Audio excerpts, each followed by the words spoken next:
کبھی ایسا ہوتا ہے کہ انسان کی نظروں کے سامنے سے پردے ہٹ جاتے ہیں، حقیقتیں ظاہر ہونے لگتی ہیں، اسے وہ سب دکھائی اور سنائی دینے لگتا ہے جو دوسرے نہ دیکھ پاتے ہیں اور نہ ہی سن سکتے ہیں، اور اللہ کی یہ خاص عنایت صرف ایک چھوٹے سے عمل سے حاصل ہو جاتی ہے۔ آج ہم اسی کا ایک نمونہ بیان کریں گے۔ یہ ان دنوں کی بات ہے جب جنگ عروج پر تھی، محاذ پر خوف تھا مگر جیت کا یقین بھی تھا۔ ہماری یونٹ کے 2 دوست دشمن کے علاقے میں غوطہ خوری کا لباس پہن کر چلے گئے۔ ہمیں امید تھی کہ وہ واپس لوٹ آئیں گے، مگر وقت گزر گیا۔ اندھیری رات ختم ہونے لگی، سورج کی روشنی پھیلنے لگی، مگر وہ دونوں نہ لوٹے۔ مایوس ہو کر ہم واپس آ گئے۔ یہ خبر جیسے ہی محمد حسین یوسف الہی تک پہنچی، وہ فوراً کمانڈر کے پاس پہنچ گئے۔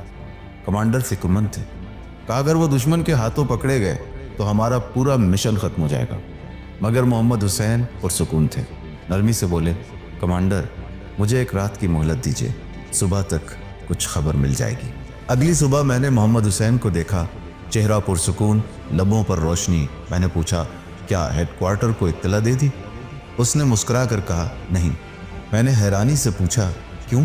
وہ چند لمحے خاموش رہ کر بولا، میں نے رات خواب میں اکبر اور حسین کو دیکھا۔ اکبر آگے تھا، چہرہ چمک رہا تھا، نور اتنا تھا کہ میں آنکھیں نہ ملا سکا، اور حسین اس کے پیچھے تھا۔ میں نے سوال کیا، اکبر میں ایسی کیا خاص بات تھی؟ محمد حسین نے سر جھکا کر کہا، اکبر جہاں بھی ہوتا نماز شب کبھی نہیں چھوڑتا تھا۔ اس کا نکاح ہو چکا تھا، آدھا دین مکمل کر چکا تھا، مگر حسین ابھی کنوارا تھا۔ پھر ایک راز کی بات کی۔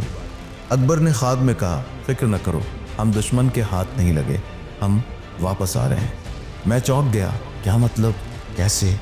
محمد حسین نے میری طرف دیکھتے ہوئے کہا، وہ دونوں شہید ہو چکے ہیں، ان کے جنازے رات کو پانی کے کنارے پر آ جائیں گے۔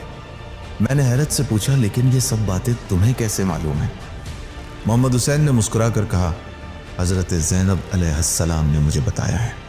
خواب میں یا بیداری میں؟ میں نے فوراً پوچھا۔ وہ صرف اتنا بولا، تمہیں اس سے کیا، بس اتنا جان لو وہ لوٹ آئیں گے۔ اسی رات میں خود پانی کے کنارے پہرا دے رہا تھا۔ رات کا اندھیرا گہرا ہو رہا تھا۔ اچانک ایک ساتھی ریڈیو پر چیخا، سر جلدی آئیں، پانی پر کچھ تیرتا نظر آ رہا ہے۔ میں دوڑتا ہوا گیا، اور جو منظر میں نے دیکھا وہ میری روح پر نقش ہو گیا۔ حسین کی لاش پانی پر تیرتی ہوئی کنارے لگ چکی تھی، اور اگلی رات اکبر کا جنازہ بھی بالکل اسی طرح پہنچا جیسے محمد حسین نے بتایا تھا۔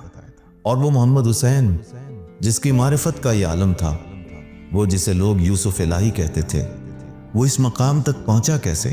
اس کا راز یہ ہے کہ 19 سال کی عمر سے اس کی نماز شب قضا نہ ہوئی۔